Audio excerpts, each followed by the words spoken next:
Bonjour à tous, nous allons repasser à travers l'ensemble du tube digestif et cette fois-ci nous nous intéresserons plus particulièrement aux outils qui vont digérer les aliments, donc aux enzymes. Les enzymes qui sont des petites protéines. On s'intéresse en fait cette fois-ci spécifiquement à la digestion, donc aux mécanismes chimiques et biochimiques qui vont découper les aliments. Ça va nous permettre de revoir les protéines, les lipides et les glucides et de voir comment ils se font découper au fur et à mesure qu'ils avancent dans le tube digestif.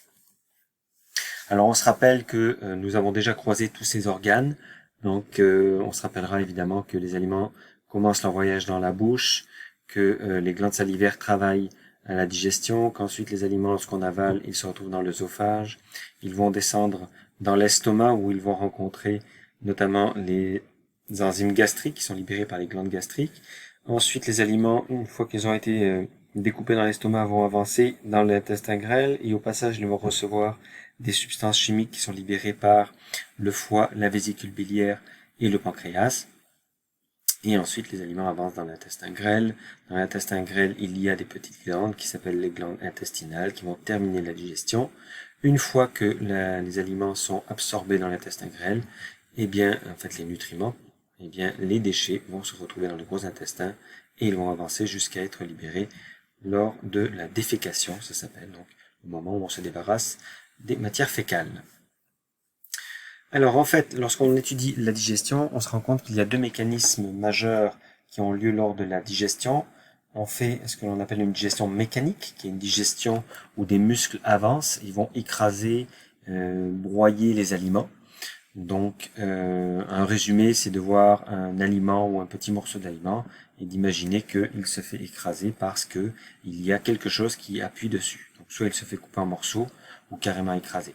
Donc on appelle ça la digestion mécanique. Alors on va penser par exemple aux dents qui prennent les aliments et qui écrasent et découpent les aliments en petits morceaux. À côté de ça, il y a la digestion chimique.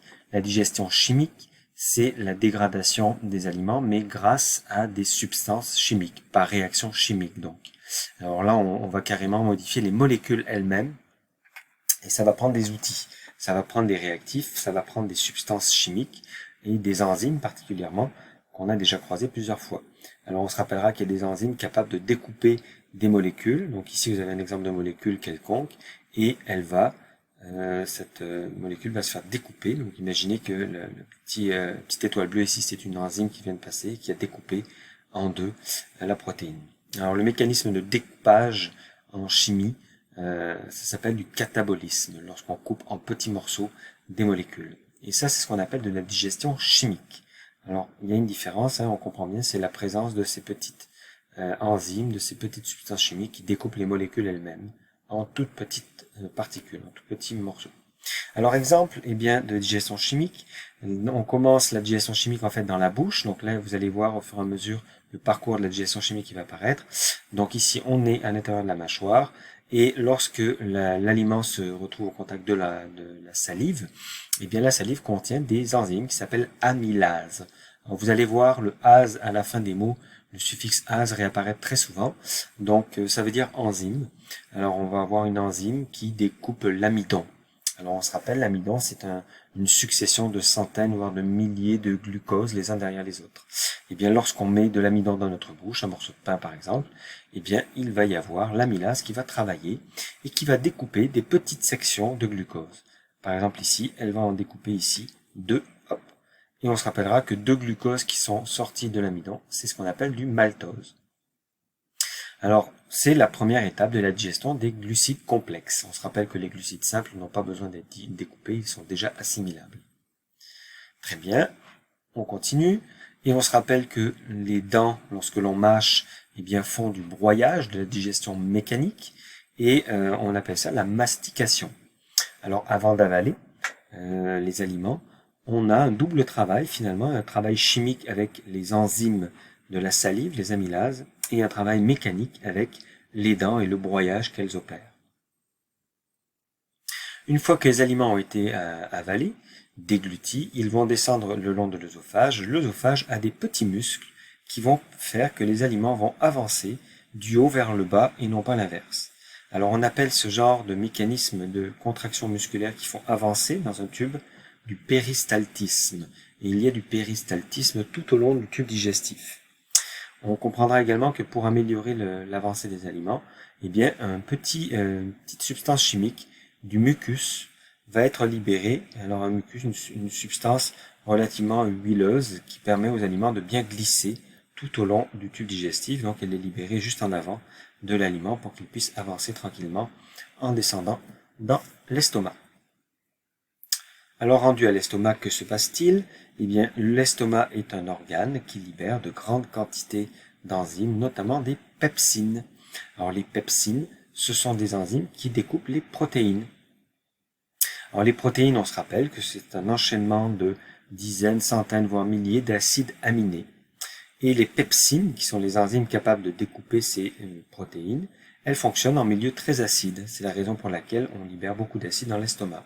Alors la pepsine, qui a été libérée par les glandes gastriques, elle va attaquer la protéine et elle va la couper en petits morceaux. On se retrouve avec deux petits morceaux ici collés l'un à l'autre. C'est un groupe d'acides aminés. Il peut y avoir des groupes de 2, de 3, de 4. Donc ça, c'est pas encore assimilable, mais c'est le premier travail de découpage qui a eu lieu. Un travail qui est relativement long et complexe et qui se fait grâce aux pepsines. À noter au passage que l'estomac est également entouré de fibres musculaires. Il y a des muscles tout autour qui lui permettent de se contracter et de bien broyer, bien malaxer, mélanger les aliments pour que la digestion se fasse de manière plus efficace. Les aliments donc passent plusieurs dizaines de minutes dans l'estomac, sont découpés par les pepsines, se font broyer, mélanger par les muscles de l'estomac, puis vont sortir et vont se rendre dans l'intestin grêle. Et au passage, ils vont croiser, eh bien on se rappellera, la vésicule biliaire qui libère la bile. Et à quoi sert la bile? Elle va prendre les gouttes de lipides et elle va les couper en plus petites gouttes. Donc tout ce qui est corps gras, qui est en immenses paquets, va se faire en fait découper en petits morceaux, petits paquets d'acides gras. Donc on va avoir les petites molécules qu'on retrouve dans la bile qui vont entourer, c'est ce qu'on appelle une émulsion, donc une petite mousse qui va permettre aux lipides de se faire séparer en petites gouttes finalement.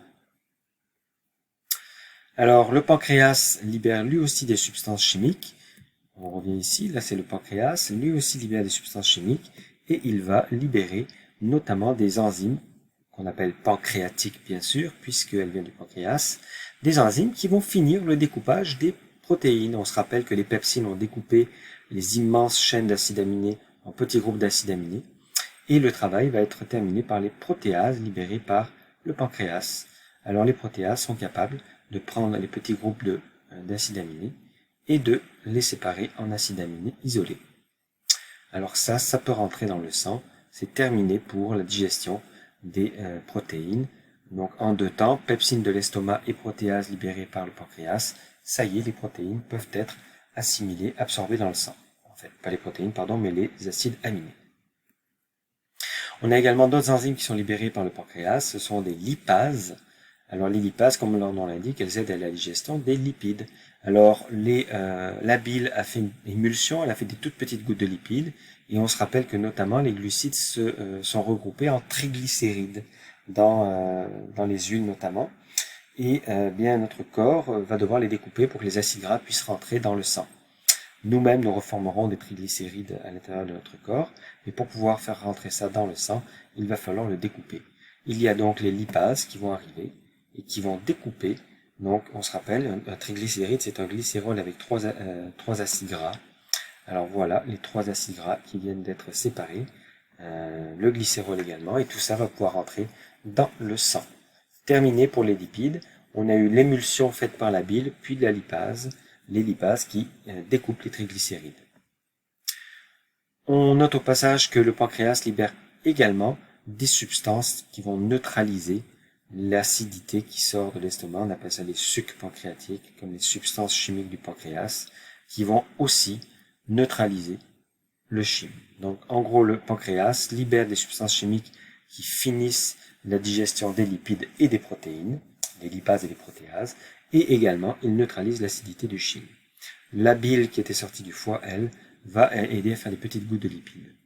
Il nous reste finalement à terminer la digestion des glucides. Donc on se rappelle qu'on a du maltose qui était apparu, On sait également, par exemple, qu'il y a du lactose dans le lait, du saccharose dans certaines sucreries. Eh bien, les glandes intestinales vont libérer des substances chimiques qui vont découper ces petits groupes, ces diglycérides, ces disaccharides qui vont se faire découper. Alors la maltase, par exemple, va découper le maltose, évidemment, en deux glucoses. La saccharase va découper le saccharose en un glucose et un fructose. Et la lactase va découper le lactose en glucose et galactose, comme on avait déjà vu. Donc là, pour l'exemple de la maltase, ce sont deux glucoses qui apparaissent. Et ça peut rentrer dans le sang. Une fois que les glucides, les lipides, les protéines ont été assimilés, eh bien, qu'est-ce qu'il nous reste? Il nous reste à assimiler l'eau, évidemment, et les vitamines et les sels minéraux. Alors ça peut se faire tout au long du parcours, mais on notera qu'il y a quand même encore beaucoup d'eau qui reste à la fin, notamment dans le gros intestin. Alors la paroi du gros intestin va être capable d'absorber l'eau, on en avait déjà parlé, pour que les matières fécales qui sortent normalement soient relativement sèches et qu'on récupère bien cette eau dont on a besoin. On se rappellera également que certaines vitamines sont créées à l'intérieur du gros intestin. Voilà l'eau qui vient de se faire réabsorber. Alors, on va terminer également en se rappelant que lorsque les aliments doivent avancer, en tout cas la bouillie doit avancer, eh bien le corps a la capacité de libérer des mucus, et bien également à l'intérieur du gros intestin, des mucus sont libérés, des substances chimiques qui vont permettre au paquet de déchets qui s'accumulent d'avancer tranquillement et de pouvoir sortir au moment de la défécation, au moment où on fait caca, lorsqu'on se débarrasse de ces paquets de déchets alimentaires. Ici, on a un résumé visuel de la digestion. Je n'en parlerai pas en détail dans cette présentation, nous ferons ça en classe. Voilà le dernier cours sur le système digestif.